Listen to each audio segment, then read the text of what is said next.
I think any time a tail ender hangs around with a batsman in that sort of situation, it can drag on. We've been in that position many a times as in the fielding side of things. So we know as a bowling group and even a batting group, they're sort of ready to go, but it just keeps dragging and dragging. So I think it's no different for any team in that position. Does it feel great to look back to that? Yeah, it does. It's something different for me, I guess. A little bit surprising, but we had a nice plan out there, Greenie and I, and just chatted our way through it the whole time. And obviously Greenie did the bulk of the work, and it was good to be at the other end and watch that sort of innings. Yeah, I was going to say the next feel of it. I mean, what do you think a knock like 170 could do for his career at this time? Yeah, I think in particular on that wicket, it's quite tough. I think he just went through those gears nicely. I think when Marshy came in, he sort of not freed him up, but sort of had an impact on Greenie's batting as well. And they sort of went together as a pair and sort of kick-start his innings. And then for his career, it can be huge, I think. He's second 100 for Australia, and as I said, against an attack on that sort of wicket, outstanding. Josh, were you sort of aware of, I guess, the dimensions of the punch runner? You had one in 97 with Adam Bowden a few years ago in the West Indies. But yeah, both, I guess, the fact that it was getting into statistically rare, but also obviously having a big impact on the game. Yeah, we sort of weren't.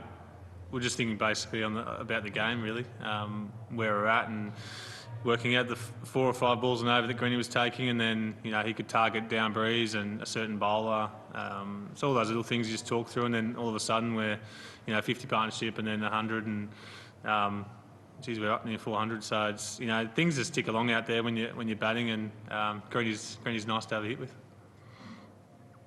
How hard have you been working on your batting? It's obviously difficult with your workloads and the multi-format stuff.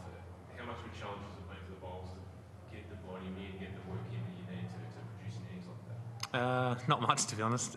I think sometimes you can work too much on it and try and be a batsman and look like a batsman, and I just don't think that's when the tail's at its most potent. I think even the way Matt Henry batted today, I think everyone's got to have their scoring options and obviously keep the good ball out when it's at the stumps and have an option for the short ball. But it's as simple as that, I think.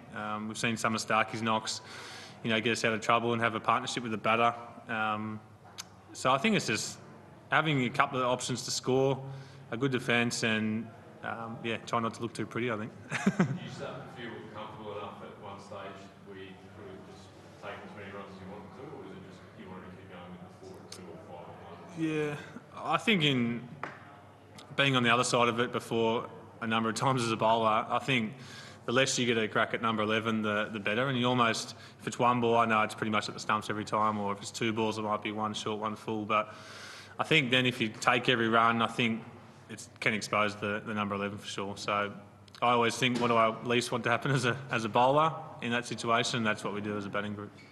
How's the pitch playing at the moment? There's still plenty on offer, as we saw our little stint there facing the Kiwis. So there's still plenty there. The bounce is quite steep most of the time. There's a few little divots here and there that you sort of get the old one to nip off, but there's enough there. And we saw with Gazza, probably in particular, the spin and bounce. I think the bounce in particular brought a few unstuck. So that's going to be something that hopefully keeps developing as the game goes on.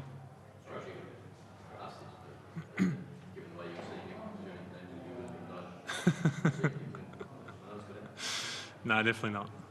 A few people were asking, but I was just shut it down.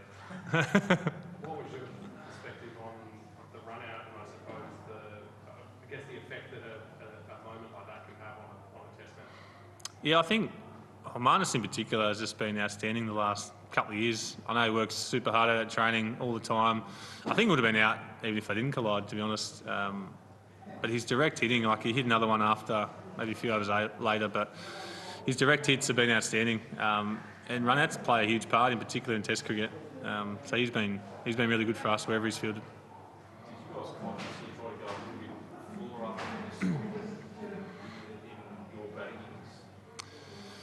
Yeah, I think with a few people walking down, I think it just probably looked that way, and we didn't sort of react to that as well as I would have liked. I would have liked to have been still hit that hard length, and it seems it's a funny wicket. If you push it a bit fuller, it seems it doesn't do too much, and then if you're that length, just not back of length, but a good length, feels really hard to hit the stumps out there.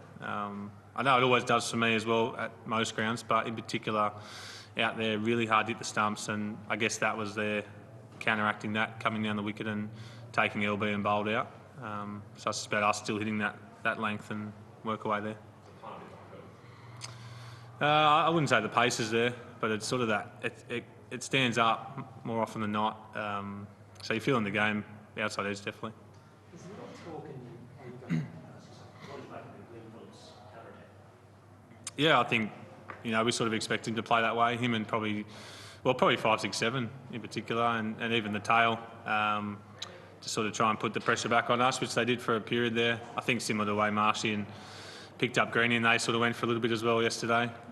So it might be the way to go about it out there if you're going to score runs. But we've seen Smithy and Uzi then do the opposite and be reasonably effective against the new ball. So everyone bats differently, and that's the way they went about it. No, I think just everyone's vulnerable at certain stages to a good one. He plays his shots, could easily hit it for 6 or kept it down. I think it's just luck of the draw. Just regardless of the wicket, Australia always picks Nathan Lyon. Were you surprised the Black Caps have not picked a spinner on a pitch there's a lot of turn out there?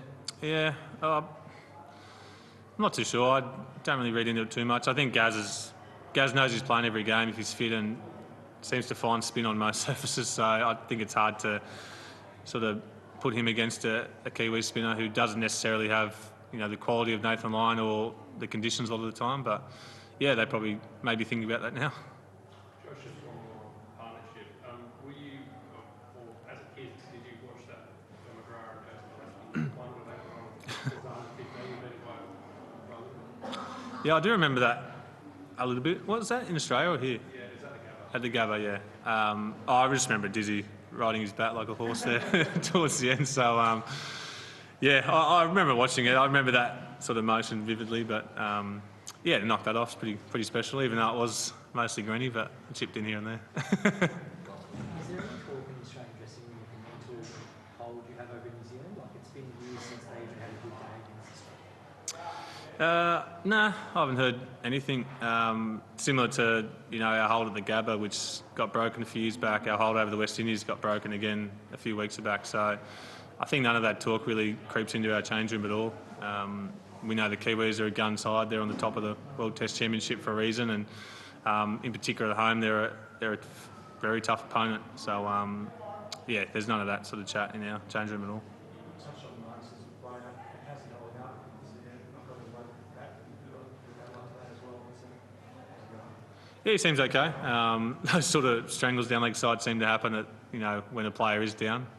If it's probably Marshy or someone else, it's sort of down there for 4 and away you go. But that's the game of cricket, and no, I think he'll bounce back for sure.